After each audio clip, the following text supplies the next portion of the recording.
Hi guys, back again. Football Heaven 24/7. We're doing. I'm going to continue to do the what going to call they call it Eurospot in the Daily Star. So I don't know if I'll call it Eurospot. That's a bit of a copyright. But what I'll say is, I'll just call it the lowdown on Europe's best leagues, which is obviously in Germany, France, Spain, and Italy. Outside of obviously the Premier League in England, which I always cover anyway. So this is my spot on Germany, France, Spain, and Italy. So we'll start in the German league. Union Berlin, they're still the surprise leaders, runaway leaders. They've been doing really well, to be fair. They're 4 points clear of Bayern Munich, and they played the same amount of games. And they was up against Borussia Dortmund at the weekend. Dortmund's had a bit of a indifferent start to the season. They're lying down in ninth position at the moment. They're suffering a bit with Haaland having moved to Manchester City. They're relying a lot on Jude Bellingham, who's only, I think, 19, so he's still quite young. But like I say, they lost 2-0 to Union Berlin. Two goals from Harbour on the 8th minute and the 21st minute kept Union Berlin four points ahead. I mean, looking at Bayern Munich over the weekend, they got a fantastic win, though. They did absolutely smash Freiburg, who were coming into that game. Freiburg was ahead of Bayern Munich. They were second in the Bundesliga. But like I say, Bayern Munich absolutely smashed them 5-0.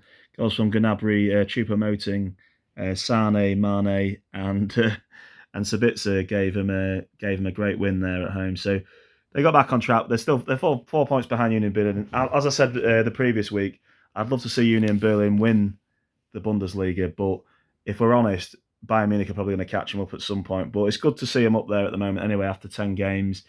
In the Bundesliga, it's 34 games in a season because there's only 18 teams compared to 20 teams in the Premier League.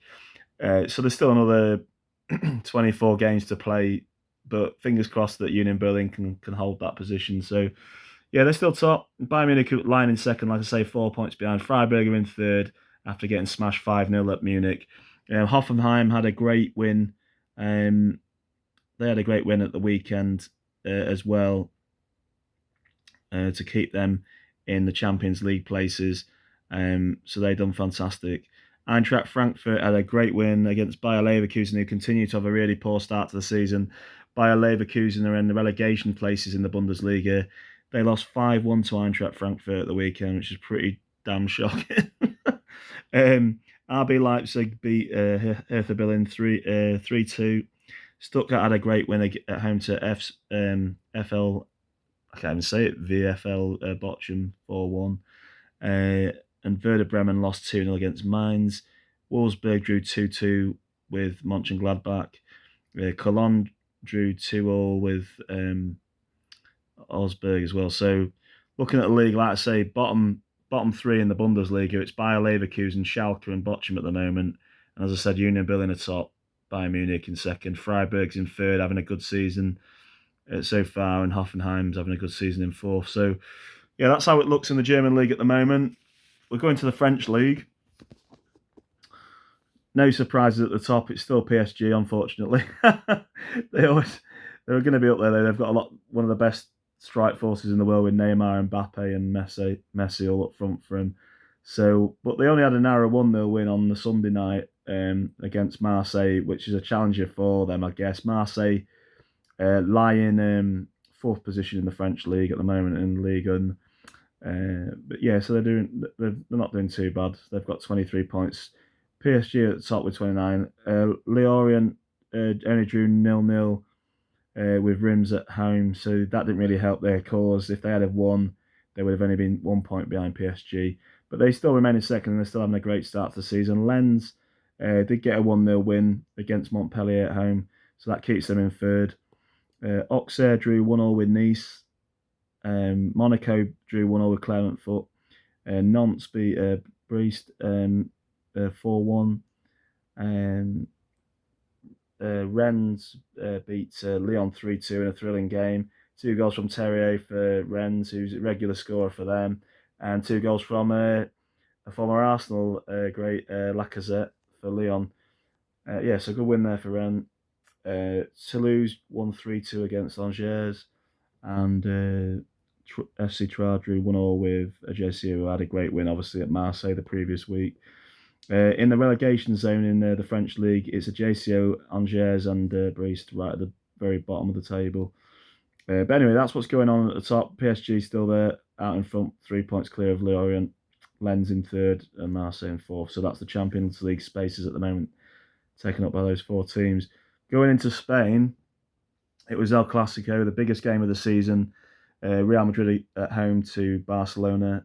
Real Madrid came out on top thanks to goals from Benzema, Valverde, and Rodrigo.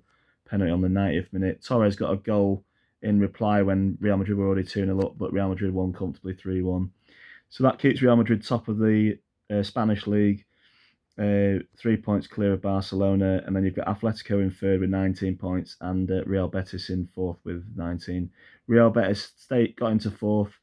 2 goals from William Carvalho, the central midfielder, and Iglesias helped them to beat Almeria 3-1 at home. Atletico played at the weekend as well. They won 1-0 away at Atletico Bilbao. Girona drew 1-1 with Cadiz. Mallorca lost 1-0 at home to Seville, who continue life after getting rid of their manager, who should be going to Wolves in England. Valencia drew 2-0 with Elche at home. Celta Vigo lost 2-1 at home to Real Sociedad. Espanyol beat Valladolid 1-0. And there was a Villarreal against Osasuna was postponed, but it's being played tonight on Monday night. So that's what's going on in the league. Like I say, Real Madrid's top, Barcelona's in second, so no surprises with those top 2. They're the usual ones that are up there. Relegation zone at the moment in the Spanish league, it's Almeria, Cadiz, and Elche at the bottom. And then going into the Italian league, Napoli was top at the start of the weekend, and that's where they've remained. Napoli had another great win. They won 3-2 at the weekend. Goals from Juan Jesus, Lozano, and Osimhen gave them a 3-2 win. So keeps them at the top. They're 2 points clear of Atalanta, who played at the weekend, and they won 2-1 against Sassuolo. Empoli won 1-0 against Monza. Torino lost 1-0 at home to Juventus. Inter Milan beat Salernitano 2-0. Lazio drew 0-0 with Udinese. Spezia drew 2-2 with Cremonese at home. And Verona lost 2-1 to AC Milan. So because of AC Milan getting a win, that kept them in third. So the top of the Italian league, Napoli's top still. They're undefeated at the start of the season, along with Atalanta, who are in second. They're undefeated as well. But Napoli are 2 points ahead of Atalanta. AC Milan lie in third, 1 point behind Atalanta and 3 points behind Napoli, who are top. And Lazio are in fourth with 21 points. So that's what the Italian league looks like. The bottom 3, the relegation zone currently in the Italian league, Serie A, it's Hellas Verona at the bottom with Cremonese and Sampdoria. So that's what's going on in the European leagues at the moment. Not much else to report really on all that. Benzema had another great weekend, getting another crucial goal against Barcelona. Bayern Munich got back on track after a bit of a slow start, absolutely smashing Freiburg 5-0 in the league. As I say, PSG continue to be up the top in the French league after their 1-0 win against rivals Marseille. And as I say, Napoli continue their good run as well. Like I said last week, it would be nice to see Napoli win the Serie A, because they've not won the Serie A since the mid-'80s when they had Maradona playing for them. So that was years ago. That was when I was like a 5-year-old kid or something stupid. So it'd be nice to see them win. It looks like Real Madrid or Barcelona is going to win the Spanish league, the usual. PSG is probably going to win the French league. Union Berlin, fingers crossed, could pull off a surprise. So in the German and Italian leagues, it looks like we may have a shock if those 2 teams can stay up there still. Those 2 teams were not predicted to win any of their respective leagues, so it'd be nice to see somebody different, as I said earlier. So anyway, have a great week. This has been focusing on European football further afield. Obviously, we've got the World Cup coming up on the 20th of November in Qatar. So yeah, it'd be interesting to see what happens. Not that you want players to get injured, but players will get injured at the World Cup. Things will happen. A lot can change between now and the end of the season in the respective leagues, and obviously towards the end of May. So we'll see what goes down. Anyway, have a great week, whoever you support, as I always say, and continue to like and subscribe. All the best. Bye for now.